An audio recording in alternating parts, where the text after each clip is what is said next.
अच्छा, इसके बाद हमारे पास जो सेकंड कंसेप्ट है वो है स्टैटिक का कीवर्ड। कौन सा? स्टैटिक का कीवर्ड।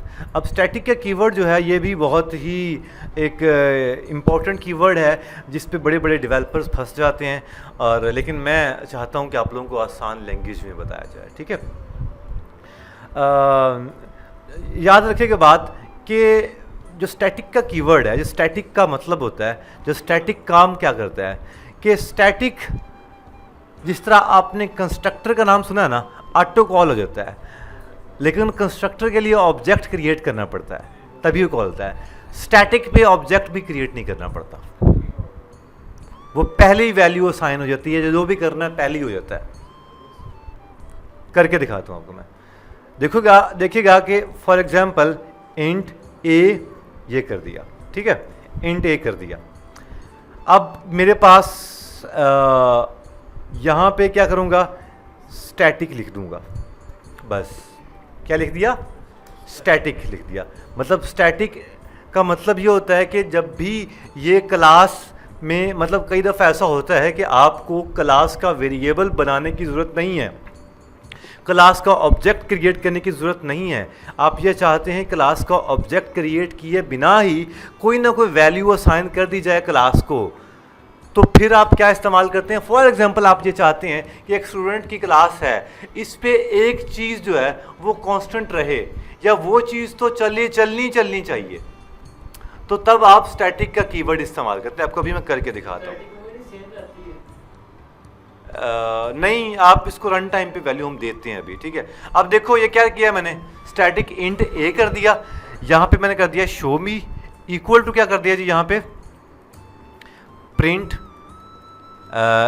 वैल्यू, सॉरी क्या लिखा जी, value of dollar sign, value of a is dollar sign a, ठीक है।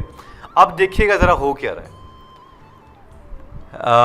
इसको मैंने कर दिया ख़त्म, इसको भी कर दिया ख़त्म। यहाँ पे मैंने क्या लिखा, कैसे वैल्यू असाइन करनी, क्या लिखूंगा, स्टूडेंट डॉट, क्या नाम था उसका, ए, इक्वल टू फॉर एग्जाम्पल 40, बस। अब होगा क्या कि स्टूडेंट के अंदर एक स्टैटिक वेरिएबल डिफाइन है जो कि इंटीजर ए है। अब हमने क्या काम करना है, हमने स्टूडेंट डॉट ए लिख के ऑब्जेक्ट क्रिएट किया, कोई नहीं किया, लेकिन इसको ए वैल्यू असाइन हो गई है। कैसे, कहाँ पे, वो चेक करने के लिए हम एक ऑब्जेक्ट क्रिएट करते हैं और एस डॉट शो मी के नाम से जो मेथड बनाया था इसको कॉल करवा देते हैं। अगर ये उसके अंदर ए की वैल्यू 40 आ जाती है स्टैटिक वेरिएबल की, तो इसका मतलब क्या है, this is the value of a is 40, ठीक है। तो कितना सा काम किया है, सिर्फ क्लास के यहाँ पे क्या लिखा है, स्टैटिक का कीवर्ड बना दिया। ऐसा भी हो सकता है कि आप किसी भी फंक्शन को भी स्टैटिक बना सकते हो। स्टैटिक दो तरह के होते हैं, या तो स्टैटिक वेरिएबल्स हो सकते हैं या स्टैटिक फंक्शंस हो सकते हैं। सो अगर अब मुझे इस मेथड को स्टैटिक बनाना है तो उससे पहले क्या लिख दो, स्टैटिक लिख दो। स्टैटिक के कीवर्ड का क्या फ़ायदा है कि आपका क्लास का ऑब्जेक्ट क्रिएट किए बिना उसको कोई ना कोई वैल्यू असाइन कर सकते हैं। अब देखो मैंने स्टैटिक का क्या बना दिया, अब समझ आ रही है। अब देखो मेन के अंदर मैं गया, अब देखो ये मैं कर रहा हूँ, इसको ख़त्म कर रहा हूँ, इसको भी ख़त्म कर रहा हूँ। मैं क्या करता हूँ, स्टूडेंट डॉट शो मी के नाम से डायरेक्ट ये मैंने असाइन कर दिया। अब देखना कि क्या होगा, ऑब्जेक्ट किए बिना, बी क्रिएट किए बिना ए इक्वल टू 40 शो मी में जाके यहाँ पे असाइन हो जाएगी।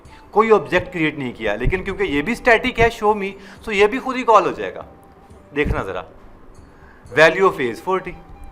मतलब कि स्टैटिक तभी इस्तेमाल होता है कि जब भी आप स्टैटिक का कीवर्ड इस्तेमाल करते हो तो ऐसी चीज़ें जिनका अगर आप क्लास का ऑब्जेक्ट क्रिएट किए बिना कुछ चीज़ें यूज़र को शो करवाना चाहते हो तो फिर आप क्या इस्तेमाल करते हो, स्टैटिक का कीवर्ड। और स्टैटिक दो तरह के हो सकते हैं, कौन कौन से, एक स्टैटिक का वेरिएबल और दूसरा स्टैटिक का फंक्शन, ठीक है।